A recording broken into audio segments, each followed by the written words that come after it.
गंगा भारत की एकमात्र नदी है जिसकी चर्चा किसी और नदी के मुकाबले कहीं ज्यादा की गई है। ये महान नदी न जाने कितने ही युगों से अपने प्राचीन मार्ग पर चलते हुए भारत के एक विशाल भूभाग की परवरिश करती आई है। वैदिक काल से लेकर वर्तमान युग तक का एक लंबा इतिहास ये महान नदी अपने में समेटे हुए है।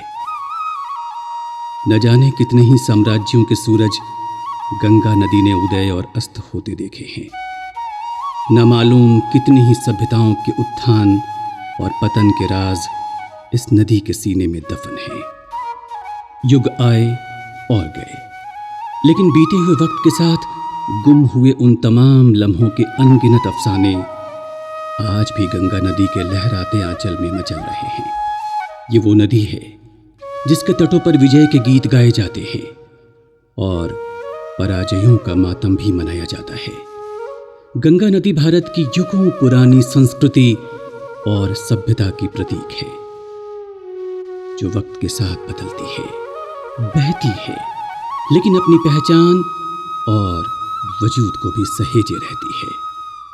पौराणिक ग्रंथों के अनुसार महाराज भगीरथ ने युगों पहले अपने पूर्वजों के उद्धार के लिए गंगा नदी को स्वर्ग से धरती पर अवतरित करने के लिए घोर तपस्या की थी और उनकी इस साधना से प्रसन्न होकर गंगा धरती की ओर चल पड़ी। लेकिन उनके तीव्र वेग को सहने की शक्ति धरती में नहीं थी, इसलिए भगवान महादेव को उन्हें अपनी जटाओं में धारण करने के लिए मनाया गया और आखिरकार गंगा नदी की प्रचंड धाराएं भगवान शंकर की जटाओं में उलझकर एक सौम्य जलधारा के रूप में पृथ्वी पर उतरी। गंगा के कई नाम हैं। मिसाल के तौर पर भगीरथी, देवमूर्ति, त्रिपथगा, विष्णुपदी, सुरसरी और मंदाकिनी। लेकिन आम लोग तो उसे बस एक ही लोकप्रिय नाम से जानते हैं, गंगा।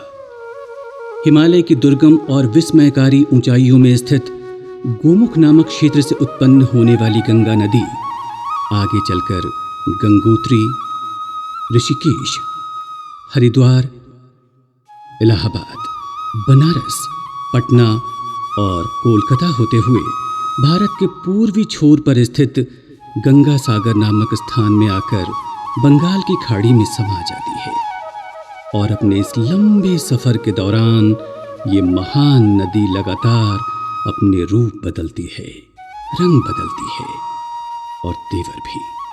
भारतीय संस्कृति में गंगा राम और कृष्ण की ही तरह सर्वव्यापक और सर्वप्रिय है। इसके नाम से हर कोई वाकिफ है। वास्तव में गंगा केवल एक नाम ही नहीं, बल्कि परंपरागत रूप से आत्मा में अंकित किसी अमिट छाप की तरह है। गंगा एक जिज्ञासा है, धर्म है, आस्था है। गंगा पाप नाशिनी है और दुख हरिणी भी।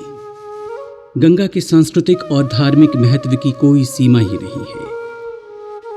हिंदू संस्कृति में तो ये नदी इंसान के जन्म से लेकर मृत्यु तक के तमाम अवसरों को प्रभावित करती है।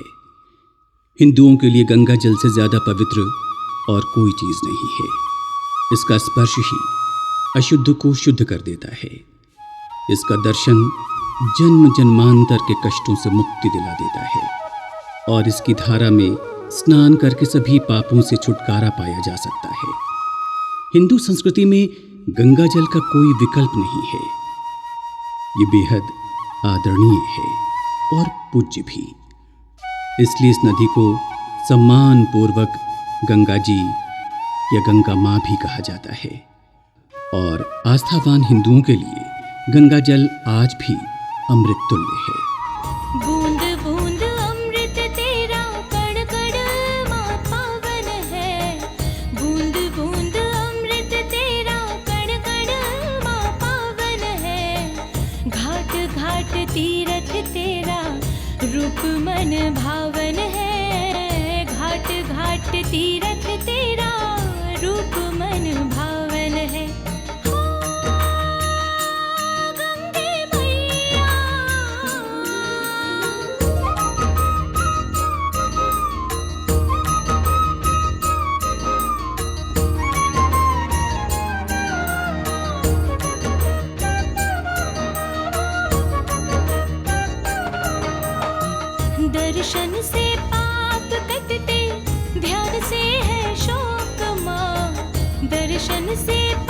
पाप कटते ध्यान से है शोक माँ, तेरे स्नान से ही सुधरे परलोक माँ, तेरे स्नान से ही सुधरे